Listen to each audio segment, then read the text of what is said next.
and welcome to Theoretically Practical. I'm Brent, and this is the weekly one-shot. Today we're going to talk about Honeybee, my 1991 UK imported Land Rover Defender 90. It is right-hand drive, the steering wheel's right there, which you'd be able to see if it didn't need to be washed.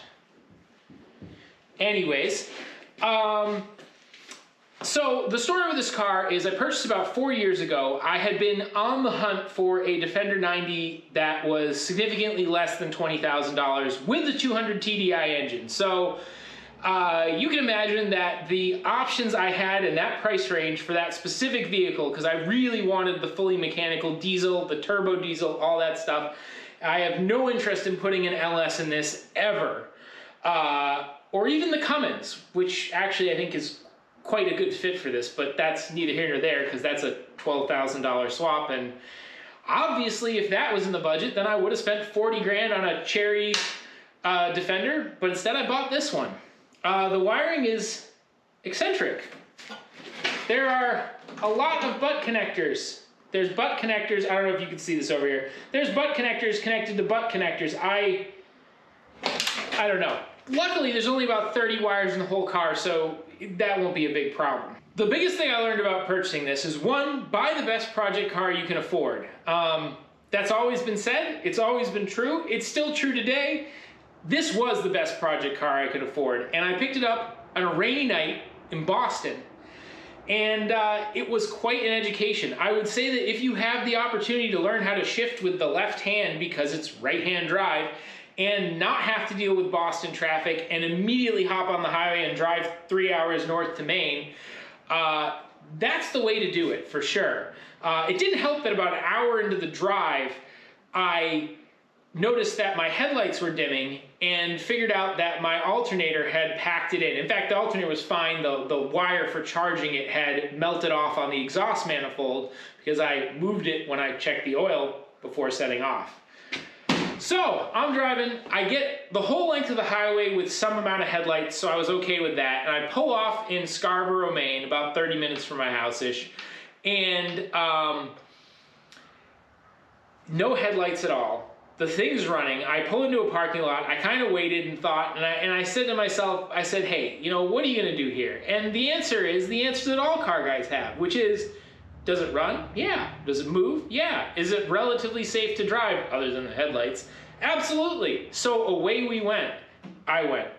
Anyhow, driving out the window in a misty weather with no wipers and my cell phone out the window with the light on as my only source of illumination, which worked better than you'd expect. That was the only time I've ever been hoping to get pulled over. I was really hoping a police officer would pull me over and say, hey guy, like you just gotta get it towed. And I would have been delighted to. But either luck, kismet, whatever was on my side that night, and I made it all the way home and pulled into my driveway. I hadn't had necessarily plans to daily drive it, but once I had driven it, it's the most fun thing to drive while also being the worst vehicle I've ever driven in my entire life. And I mean that super sincerely. If you watch reviews on these, they all say about the same thing because it's very hard to say, this is the worst hunk of shit that's ever gone down the road, but I love it and I would die for this truck. Which is good because if you saw the episode about repairing the seatbelts, it's whatever.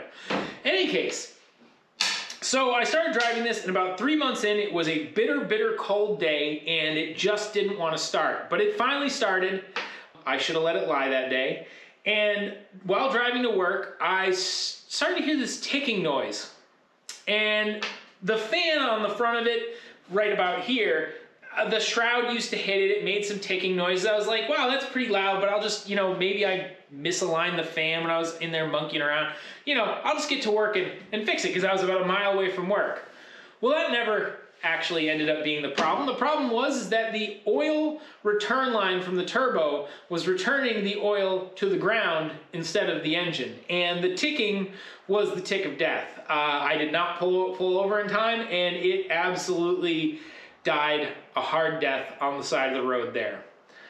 It's also incredibly cold in one of these when it's like negative 10 degrees and you're waiting for a tow truck for 45 minutes. Yeah, that was awesome. So anyways, I got it back. At my old house, I had a garage, but it was a very low ceiling, so it wasn't great to work on vehicles like this in. And I just kind of had to wait a little while. I ended up saving up. I bought the engine that's in the crate in the corner back there. And then I started, really working on this in earnest. That was when I found out that the frame that seemed like it was in pretty decent shape was actually coated in Z-Bart, which is the worst substance made for automotives. If you put it on your car, I don't like you. I don't want you as a friend. I don't even want to know you.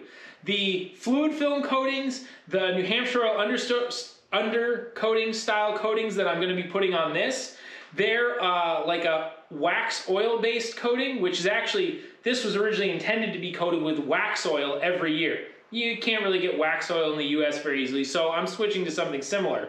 The Z-Bart coating is like a thick, tarry coating. And if you put it on a brand new car that's perfectly clean, I think it's almost okay. But when you put it on a 30-year-old frame without doing any prep work, what you've done is created these perfect pockets for water to collect and really just eat away the frame. But that coating just stays on the outside. So I went under there, I got my needle scaler, I away, and then all of a sudden these big areas that seemed okay were now Swiss cheese. So I've spent a lot of time working on this, trying to weld it up. I spent a lot of time on jack stands under it, cleaning and grinding and grinding and grinding. And I finally got a lift about 6 months ago, and that's when I really was able to kind of work on this in earnest. And then, because procrastination is the name of the game, I started a YouTube channel because that's what I really needed to be doing.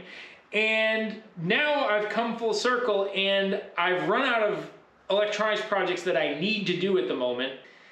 And this is my project time. My project time gets put into my YouTube channel. So right now my project time is Defender time. And, if that bothers you and you guys are good viewers, let me know. I'm willing to try to work around that, especially if you have ideas for other electronics projects. They don't have to be fully realized. You can just say, I have X problem and want to solve it for Y dollars. And if I think it's interesting and practical, I'll certainly take a whack at it just for fun. So in any case, that's the story of Honeybee. That's where we are with Honeybee.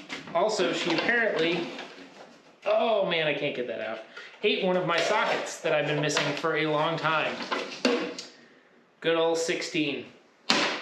That was not a plant, I just noticed it out of the corner of my eye. So, if you're still watching now, which nobody should be, like, comment, subscribe, tell me your own stories about automotive woe and mayhem. I always like to, misery loves company, as it were. And have a great week, and we'll see you this Friday where you can see exactly how bad and cobbled together the seatbelt mounting solution is for this bad girl over there. Have a great weekend.